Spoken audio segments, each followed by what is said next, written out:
दोस्तों T10 unit में आपका तहे दिल से स्वागत है। दोस्तों भारत की चरित्र का पन्ने ही ऐसे हैं, यहाँ कितना भी अंदर तक खोजा जाए, जितना भी तलाशा जाए, उतनी ही रोचक कहानियाँ हमारे आंखों के सामने आ जाते हैं। उनमें ही भारत के ऊपर 17 बार आक्रमण करने वाले गजनी बाबर जैसे आक्रमणकारियों के बारे में हमने पढ़ा हुआ है। उन्होंने यहाँ आक्रमण करके यहाँ के संपत्तियों को लूट लिया गया हुआ और हमारे यहाँ के राजाओं को हराए हुए कहानियों को पढ़े हुए हैं, मगर उन जैसे आक्रमणकारियों के खिलाफ डट कर लड़ने वालों के बारे में कहीं पर भी पढ़ाया गया नहीं। उनमें ही गोरी और कुतुबुद्दीन ऐबक जैसे आक्रमणकारियों को हरा कर भगाने वाले रानियों के बारे में और अपने मालिक के सुरक्षा के लिए यही कुतुबुद्दीन ऐबक को पैरों से रौंद कर मारा हुआ चित्तौड़गढ़ का घोड़े के बारे में बहुत लोगों को पता नहीं होगा। हमारी किताबों में कहीं पर भी लिखा नहीं हुआ उस इंटरेस्टिंग कहानी को यहाँ देखेंगे। दोस्तों गुलामी सल्तनत के सुल्तान कुतुबुद्दीन ऐबक कहने पर दिल्ली का कुतुब मीनार याद आता है। उसके मरने के बारे में बोलना पड़े तो 1210 में हॉर्स पोलो खेलते हुए घोड़े के ऊपर से फिसल कर मर गया, इस तरह की कहानियों को बोला गया है। मगर दोस्तों मोहम्मद गोरी और उसके सेनापति कुतुबुद्दीन ऐबक के बारे में चित्तौड़गढ़ के किलों में दूसरे ही कहानियां मिलते हैं। उनमें ही एक रानी ने इस गुलामी सल्तनत के पहला सुल्तान कुतुबुद्दीन ऐबक को कैसे भगा कर मारा हुआ कहानियों को भी वहाँ बोला गया है। इस तरह कुतुबुद्दीन को मारा हुआ रानी कौन है और इस कुतुबुद्दीन को लात मार कर उसकी जान लेने वाला वो घोड़ा किसका है, समझने से पहले ये कुतुबुद्दीन ऐबक कौन है थोड़ा यहाँ जान लेंगे। दोस्तों नसीब एक अच्छा रहा तो गुलाम तक राजा बन सकता है, इसको बताने वाला ये ऐबक की कहानी ही देखना पड़ता है। वैसे ही ये पैदा हुआ पर्शिया के एक गुलाम परिवार में 1150 में पैदा हुआ।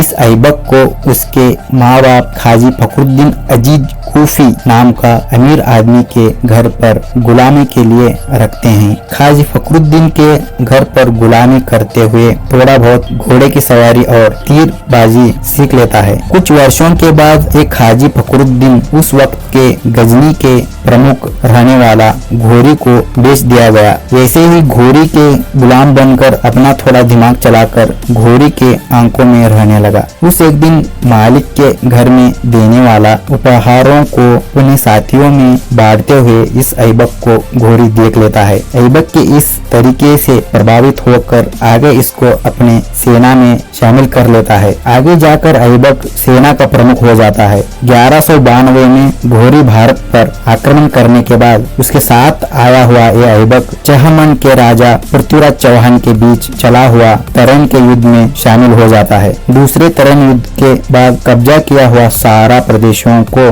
घोरी इस ऐबक को सौंप देता है। घोरी के मरने के बाद गुलामी सल्तनत का पहला सुल्तान बन जाता है। पर्शिया का गुलाम सुल्तान बनने की कहानी। ऐसा कुतुबुद्दीन ऐबक को युद्ध में हराने वाली गुजरात के राजकुमारी कुरमा देवी। ये कुरमा देवी गुजरात के सोलंकी राजवंश के राजकुमारी चित्तौड़गढ़ के राजा समर सिंह जी के दूसरे रानी थी।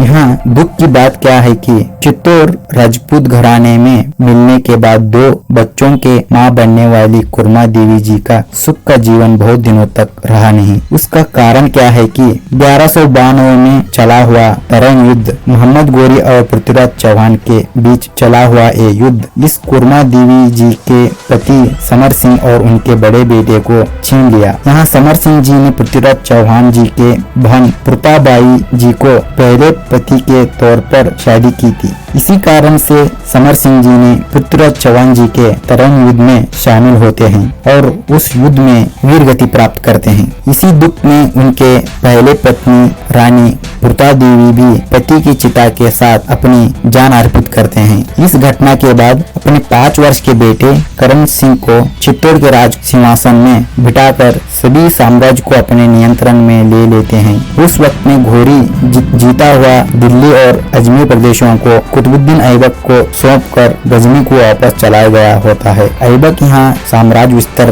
के लिए ठहर गया। उस प्रयत्न के बाद ऐबक का नजर चित्तौड़गढ़ के ऊपर गिरता है, इसीलिए कुरमा देवी जी को उनके किले के संरक्षण के लिए अनिवार्य हो गया। उसके लिए वो अपने आसपास के साम्राज्यों से मदद ले ली। 1197 में अजमेर के रणभूमि पर कुरमा देवी जी का छोटा सैन्य और कुतुबुद्दीन के बड़े सैन्य से जंग छिड़ जाती है। उस घनघोर युद्ध में ऐबक के सैनिकों से रणचंडी के जैसे युद्ध करने लगी। उस वक्त ऐबक के छंगा पर अपनी तलवार से ऐबक को काट दिया कुरमा देवी। इस घटना के बाद ऐबक युद्ध भूमि पर गिर जाता है। इस कारण से ऐबक की सेना ऐबक मर गया समझकर वहां से भागना शुरू किया। इस घटना के बाद ऐबक का सेना उसको वहां से सुरक्षित स्थान पर ले आते हैं। यहाँ हम एक बात को समझना जरूरी है कि यहाँ कुरमा देवी बनवासी कदम्बों के वंशस्थ गोए के कदम्बों के नायकी देवी और सोलंकी राजा की बेटी है। ऐसे कुरमा देवी जी के साथ युद्ध में और अजमेर के रणभूमि में हारा हुआ कुतुबुद्दीन ऐबक उसके बाद चित्तौड़ पर बार बार हमला करता है। एक वक्त चित्तौड़गढ़ पर आक्रमण के दौरान कुरमा देवी जी के छोटे बेटे को बंदी बना लेता है। चित्तौड़गढ़ की बेशुमार कीमती चीजों को लूटा हुआ ऐबक करण सिंह जी को और उनके शुभ्रक नाम का घोड़े को लाहौर ले जाता है। एक वक्त लाहौर से बचकर निकलने से नाकाम हुए करण सिंह को कुछ दिन बाद करण सिंह जी के सर को काटने के लिए ऐबक फरमान जारी करता है। करण सिंह जी के सर से हार्स पोलो खेलने के लिए ऐबक के सैनिक तैयार हो चुके थे। कारागृह में बंधे हुए करण सिंह जी को कत्ल खाने ले आने के बाद उनके गले और हाथ के जंजीरों को खोलते हैं। इसी वक्त ऐबक करण सिंह जी के प्यारा सा घोड़े शुभ्रक के ऊपर बैठकर आता है। वहाँ अपने प्यारे से घोड़े को देखकर करण सिंह जी ने रोने लगते हैं। दुख में रहने वाले करण सिंह जी को देखा हुआ एक घोड़ा उस समय ये उसको क्या समझता है मालूम नहीं। उस समय एकदम से शुभ्रक अपने दोनों पैरों को उठाकर ऐबक को गिरा देता है। उसके बाद ऐबक को लगातार उसके छाती और पेट को अपने पैरों से रौंद देता है ये शुभ्रक। उस घोड़े के लातों से उसी समय कुतुबुद्दीन ऐबक मर जाता है। इसी वक्त के लिए तरसते रहे करण सिंह अपने घोड़े के साथ वहां से निकल जाते हैं। बहुत दिनों के संचार के बाद अपने मालिक को चित्तौड़गढ़ पहुंचाने वाला घोड़ा बहुत ही कमजोरी की वजह से ठहरे स्थान पर ही गिर जाता है, मगर अपनी मौत के पहले अपने मालिक के जान बचाने वाला एक घोड़ा की कहानी सुना तो किन लोगों का दिल नहीं ढलता है। दोस्तों, हम सब कुतुबुद्दीन ऐबक घोड़े से गिरकर मरा हुआ कहानियों को सुना हुआ है, पढ़ा हुआ है, मगर सच में वो कैसे मरा कहकर बोलने वाला पर्शियन इतिहास के भाकलों में और चित्तौड़गढ़ के इतिहास में क्या है कहकर मैं आपके सामने रखा हुआ हूँ। इसी तरह से यूनिक मैटर से जुड़ा हुआ वीडियो लाता हूँ। तब तक के लिए जय हिंद, वंदे मातरम।